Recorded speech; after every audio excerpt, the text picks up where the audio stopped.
Untuk membahas lebih dalam mengenai kasus penemuan jenazah perempuan di kawasan Penjaringan, Jakarta Utara, sudah bersama kami Kriminolog Universitas Indonesia, Hanifah Hasna. Selamat petang, Mbak Hani. Selamat petang, Mas Ibrahim. Mbak Hani, identitas sudah terungkap, bagian tubuh lain juga sudah ditemukan. Ini akan mempermudah untuk mencari pelaku. Ya. Jadi mempermudah mencari pelaku itu ketika sudah ditemukan identitasnya, kita bisa melihat apakah ada konflik dengan keluarga, karena atau dengan orang-orang sekitar, karena kita ketahui yang namanya kejahatan mutilasi ini kan bukan kejahatan baru sebetulnya ya, itu dipengaruhi oleh 4 hal sebetulnya.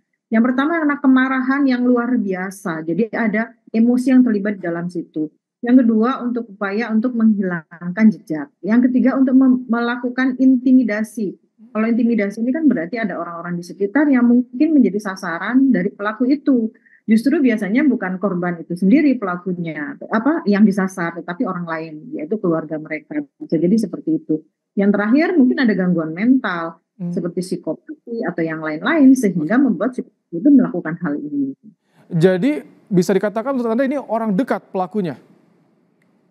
Kalau orang dekat, kita masih belum bisa tahu ya, tetapi kalau dilihat dari prosesnya hingga seperti yang disampaikan oleh Prof. Adrianus Meliala bahwa ada indikasi dilakukan secara apa namanya serius gitu ya, direncanakan gitu ya, bagaimana cara membuangnya dengan bahan-bahan apa, berarti ini adalah orang-orang yang terlibat dalam hubungan tertentu dengan si korban ini, entah itu keluarga dekat atau teman-temannya atau rekan bisnis atau yang lain.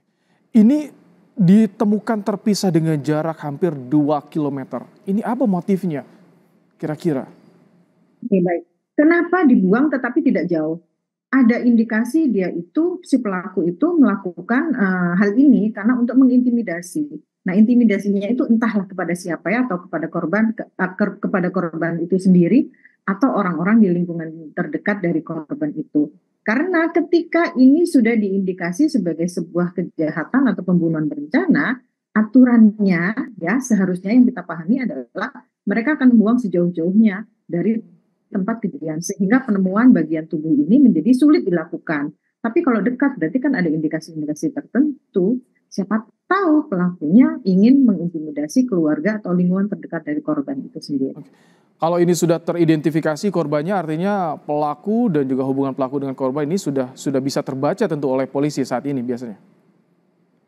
Iya, benar sekali. Karena kalau sudah seperti itu berarti kan tinggal kita melihat dari sisi keluarga atau orang-orang terdekat dari korban. Sebetulnya selama ini korban bermasalah dengan siapa? Baik secara emosional maupun instrumental atau material. Material itu berarti berhubungan dengan bisnis, pekerjaan, kedudukan, atau yang lain-lain terkait dengan sesuatu yang ingin dimiliki atau diambil oleh si pelaku. Kalau pemilihan lokasi tepat ditemukannya jenazah ini, bagaimana? Karena dermaga tempat yang tidak sering dilalui oleh warga, atau bagaimana ini pemilihan lokasinya oleh pelaku ini? Karena tadi diindikasi pelakunya sudah melakukan survei dulu ya, atau dia benar-benar mau melakukan pembunuhan ini secara terencana, pembuangan ini adalah tempat yang tepat menurut pelaku, karena tujuannya adalah untuk menghilangkan jejak, untuk menunda atau mempersulit untuk pencarian dari si korban ini. Oke, baik. Terima kasih. Kriminolog Universitas Indonesia Hanifah Hasna telah menyampaikan pandangannya dalam program Kompas Petang sore hari ini.